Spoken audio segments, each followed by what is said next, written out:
A brief history of Caddo Parish.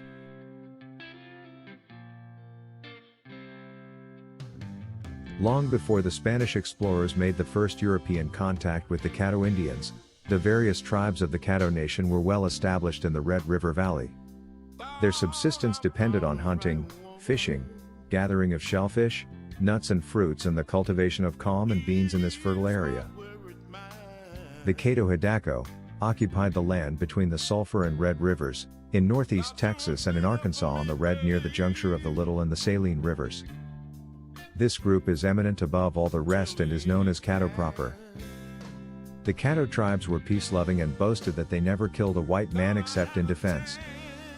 Sometimes they were forced to go on the warpath to fight enemy tribes, and then there was no limit to their barbarous practices.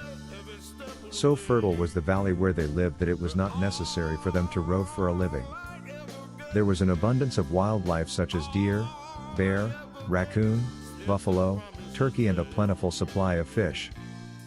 There were small animals and birds of all kinds. There were many fruit and nut-bearing trees. The rich soil needed but to be scratched to produce such vegetables as pumpkins, beans, corn, and sunflower seeds. Around 1800, the Caddo left their fertile lands on Red River Bend, which they had occupied from the time immemorial, and moved to a location a few miles northwest of the present location of Shreveport.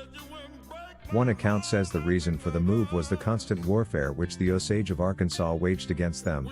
Another narrates that they had an epidemic of severe illness which made them dissatisfied. Dr. Sibley, who in 1805 was appointed Indian agent of this area by the United States government, reported that due to war and illness the warriors of the ancient Caddo Nation had been reduced to about 100, and that they were looked upon somewhat like the Knights of Malta, or some distinguished military order. After the United States came into possession of Louisiana in 1803, they sent Indian agents here to protect the rights of the Indians against the invasion of the white man. But the Indians recognized the fact that it was becoming more and more impossible to keep back the invading whites. Under the influence of the Indian agent Jehiel Brooks, they were persuaded to sell their claims and move to the west. White men had been settling in this area for several years, but it was not until Captain Henry Miller Shreve removed the great raft from the Red River that the Caddo Bossier area began to flourish. The raft was a jumble of piled timbers, log jams, and driftwood enmeshed in large masses in sections of the river bed. When Captain Shreve began removal operations in 1833, the raft was estimated to be 160 miles long. The raft caused the formation of several lakes, including Black, Silver, Soda, Bistineau, and Cross Lakes. When the river was finally freed of the jam, some of the lakes were drained. The removal of the great raft by Captain Shreve made Red River a Louisiana trade highway second in importance only to the Mississippi, rapidly populated the swamplands of North Louisiana, and resulted in the founding and development of Shrevetown. The Shrevetown Company was organized on May 27, 1836. Angus McNeil, who inspired and fostered the organization, purchased, for $5,000, Larking Edwards' unlocated square-mile reservation, which Edwards obtained in the Caddo Treaty, and persuaded him to select his reservation site on the bluff overlooking the Red River. McNeil then sold shares to James H. Kane and William S. Bennett, who had operated a store in a one-room log cabin on this same high point, which was called Kane's and Bennett's Bluff. Other shareholders were Bushrod Jenkins, James Pickett, Sturgis Sprague, Thomas T. Williamson, and Captain Shreve. A village 9 blocks wide and 7 blocks long was laid out. Great credit is due to the person who laid these streets out for his foresight, as these streets have never had to be widened to accommodate even today's traffic. Growth was immediate and rapid as settlers surged into the area and the town became a port of entry into Texas. When the prosperity of Shrevetown was threatened by a rival settlement just below them on the other high point of the river known as Coates Bluff, owned by McLeod and Carr, the stockholders of the Shrevetown Company acted. After an attempt to purchase the title of Coates Bluff failed, the company prevailed on Captain Shreve, who dug a ditch across a 42-yard neck of land where the river made a great tum around Coates Bluff, circling back upon itself. The water surged through, and the ditch became a part of the river, leaving Coates Bluff high and dry. Caddo is one of Louisiana's 64 parishes, a parish being the equivalent to the county in other states.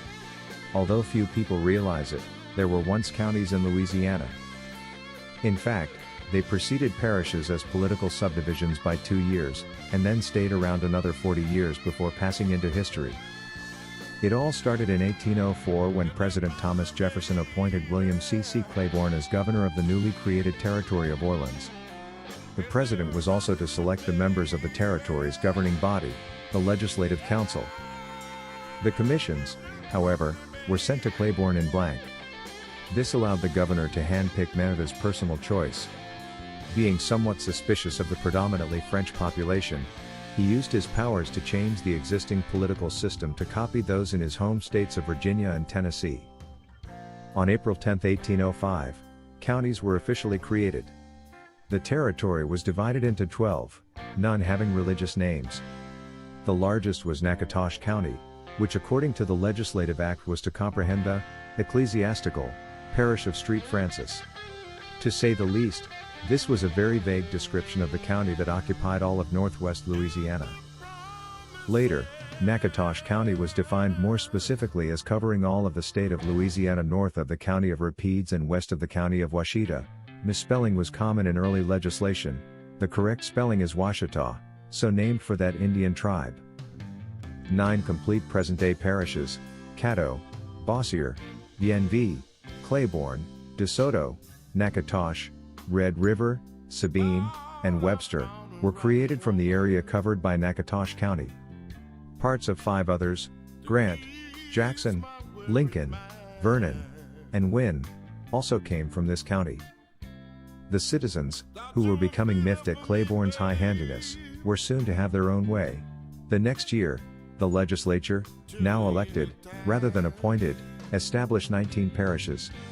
The counties, however, were not eliminated, and were allowed to remain until 1845. A newly created parish judge replaced the existing county judge. He, along with justices of the peace, selected by the governor, formed the initial governing unit for the parish. A later act in 1807 provided that they would be assisted in the administration of local police duties by a jury of 12 inhabitants. When the parish judge and the justices of the peace were eventually relieved of their governing duties, the jury assumed full responsibility.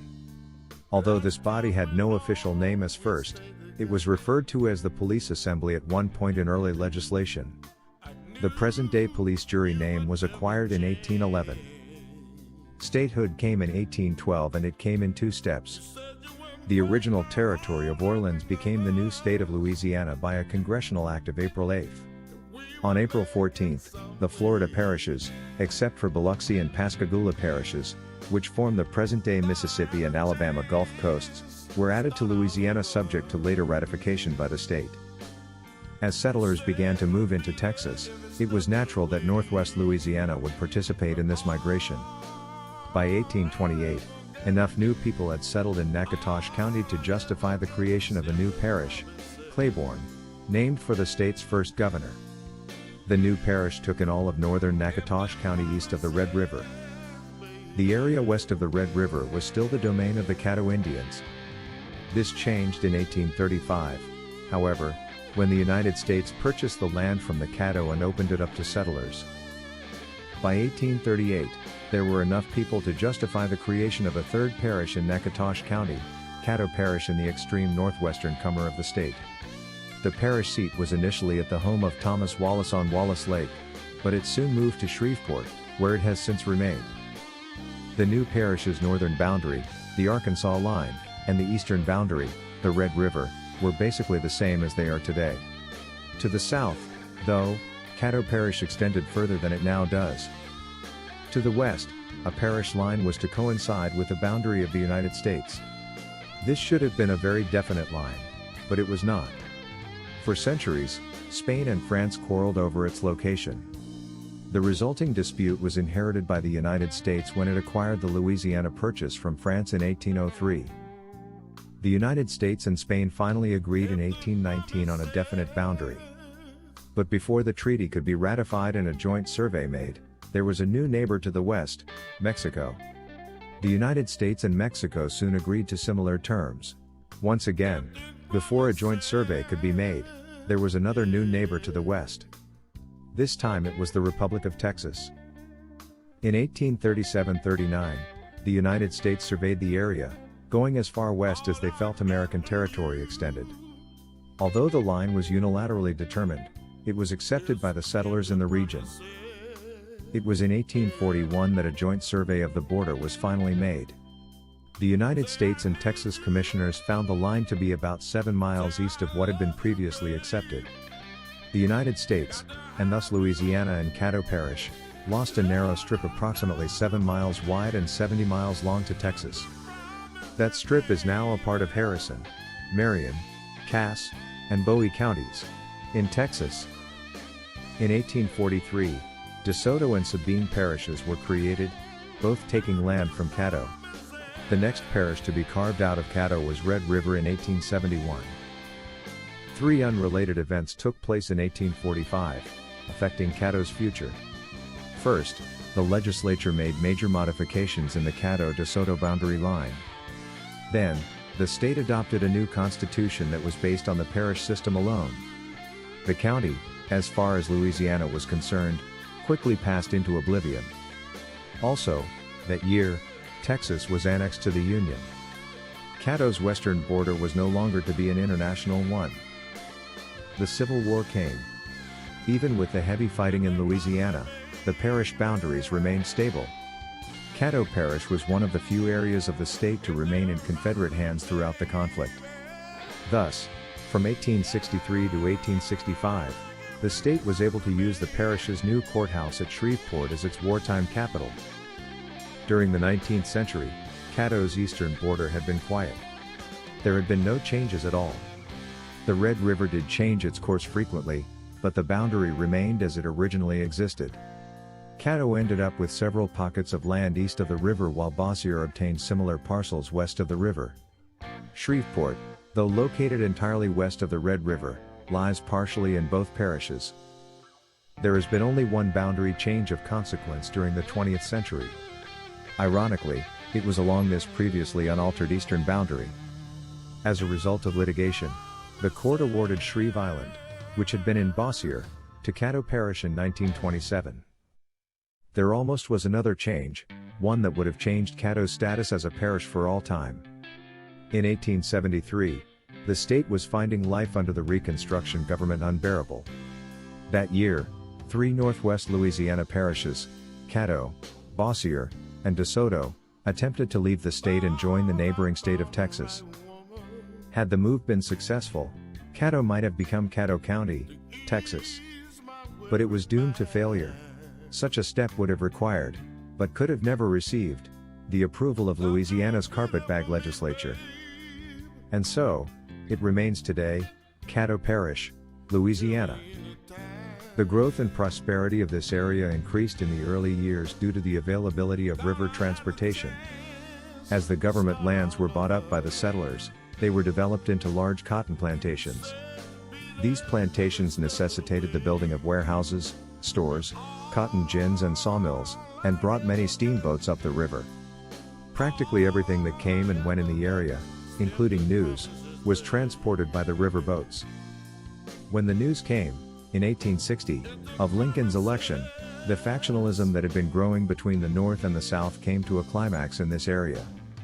On November 26, 1860, a meeting was held at the Jim Hughes home in Rocky Mount where the leaders of Bossier Parish adopted a resolution dissolving themselves from the ties of the Union by nullifying the ordinance of cession of the state of Louisiana.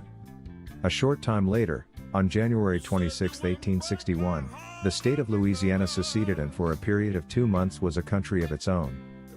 On March 21, Louisiana became part of the Confederate States of America and sent many men and supplies to support the Civil War. During the war, Shreveport became, almost overnight, the state capital and a military headquarters.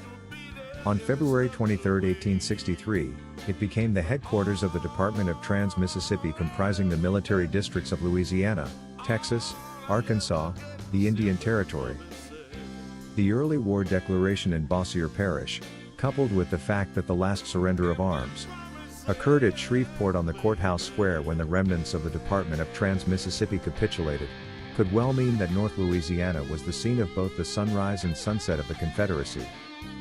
After the war, Caddo struggled through the Reconstruction era as did the rest of the South. In spite of the oppression and hardships imposed by the carpetbag rule, the area prospered and continued to grow. All across the South, cotton was king, and it was vital to the area's economic prosperity. But the biggest boom to the economy was to come with the discovery of oil. In 1901, oil was discovered near Jennings, Southwest, and White Castle, South Central, Louisiana, and at Spindletop near Beaumont in Southeast Texas. This set a few Shreveporters wondering about gas seeps in Caddo Parish, for the Caddo Indians had found oil long before the white man came to this area. In 1902, Ellison M. Adger of Belcher tried to drill some wells to water his livestock. Every time he reached 400 feet, he found salt water. In desperation, he sent soil samples to the United States Geological Survey. He was told he might find oil or gas at 1,000 feet. Other farmers in northern Caddo Parish were having the same trouble with oil and gas souring their drinking water. These indications of oil and gas excited three men in Shreveport. They were Judge S.C. Fulilovi, D.C. Richardson, and Ira G. Hedrick. In 1904, they leased land in Caddo Parish. This land was located near the two rail stops of Surrey and Ananias, which later became Oil City. K.S. and W. A Savage of West Virginia, who had brought in several wells at Spindletop, were induced to come to Caddo Parish and drill for oil. By May 1904, derrick timbers were being hauled in by oxen. Peter Urey, a leading banker in Shreveport, told prospective investors that digging for oil was foolishness.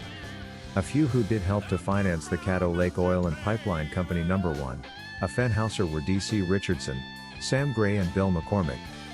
The well was drilled to 1,556 feet, and on March 28, 1905, 5 barrels of oil were produced. One of the greatest booms to the oil and gas industry of today came in 1911 when the first marine well in the United States was drilled on Caddo Lake. The Gulf Refining Company drilled 8 wells in the lake that year. All of northwest Louisiana, East Texas, and southwest Arkansas prospered from the discovery of oil. Shreveport was becoming the oil capital of the Arklatex, and the merchants' and bankers' faith and foresight brought the area through the crisis. With the oil boom came the educational and industrial boom. Centenary College was moved to Shreveport in 1908, and during the few years following, several new industries were established in the Cedar Grove area. Also in this time period, the 2 major newspapers of this region were organized. The early 1900s also gave rise to the timber industry, which, along with the cotton and petroleum products, contributed to the expansion of railroads in Louisiana. The year 1920 began a decade that would long be remembered in Caddo, as well as across this vast country. With the passage of the 19th Amendment to the Constitution of the United States that year, women were given the right to vote. The 20s were also the years of Prohibition, flappers, and speakeasies. Radios had become the new form of family entertainment, and Shreveport was the home of one of the best-known stations in the South, KWKH. The greeting, "Hello, world," became famous around the country. The area was still prospering and growing when the stock market crashed October 29, 1929. The whole country suffered during the years of the Depression. But Caddo was a little luckier than the rest. The Rodessa gas field was discovered in 1930, and in 1931, Congress set aside $2.65 million for the construction of Barksdale Airfield. During the construction, between 900 and 1,100 men were employed. These two factors, combined with other public construction and the merchants' and bankers' faith and foresight, brought the area through the crisis. Faced with housing shortages, overcrowded schools, insufficient medical facilities, and multitudes of other growing problems following World War II, the people went to work to build a metropolitan area second only to New Orleans. During the 1950s, it appeared that the people of the parish would attain that goal. Shreveport had become the production and distribution center of natural gas for the nation. Gas and oil production was at an all-time high, as was the demand for drilling equipment. The area's lumber mills were in full operation, and cotton was still king. But with the coming of the 60s and the new, modern technology of synthetics, the area's progress started to falter. Cotton and lumber were rapidly being replaced by manufactured synthetics, and the oil companies began moving to other locations. It was at that point that Caddo residents united in an effort that has made the parish what it is today. Economic diversification became the rule. No longer would the area be completely dependent upon the future of one or two industries. Their first major success came in the mid-60s with the location of Western Electric's Shreveport Works. The telephone manufacturing plant that became known as Etant Shreveport Works in 1984 and today is part of the independent company Lucent Technologies, employed as many as 8,000 people in the mid-1980s and competed with Barksdale Air Force Base for the distinction of the area's largest single employer. Meanwhile, other nationally known companies, including General Electric, General Motors, and Sunbeam, to name a few, located plants in the parish. The mid-60s goal of economic diversification has been met. Today, the parish's economic base has several building blocks: manufacturing, petroleum, agriculture, product distribution, a retail trade that services the entire Arc Latex area, and medical facilities. Other progressive strides have been made in the area of higher education. Shreveport houses two major colleges, Louisiana State University in Shreveport and Centenary College, a major university extension, Southern University of Shreveport-Bossier, as well as Baptist Christian College. LSU Medical Center incorporates one of the top medical schools in the South, and Northwestern State University's School of Nursing is headquartered in Shreveport. Other colleges and universities in the region have satellite programs in Shreveport, including Grambling State University, which offers the entire curriculum for the master's degree in criminal justice at the VA hospital in Shreveport. The dedication and determination of the area's early settlers continues to live on in the farsightedness and energy that are exhibited by the present generation of Caddo residents, producing a unique vitality of citizenship and a progressive spirit that ensures that whatever the future holds, Caddo will succeed in successfully and intelligently meeting the challenges for the benefit of all its citizens.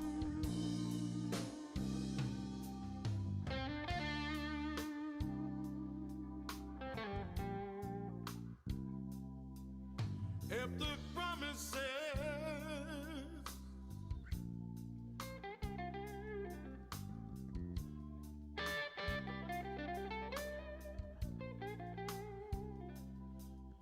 if the promises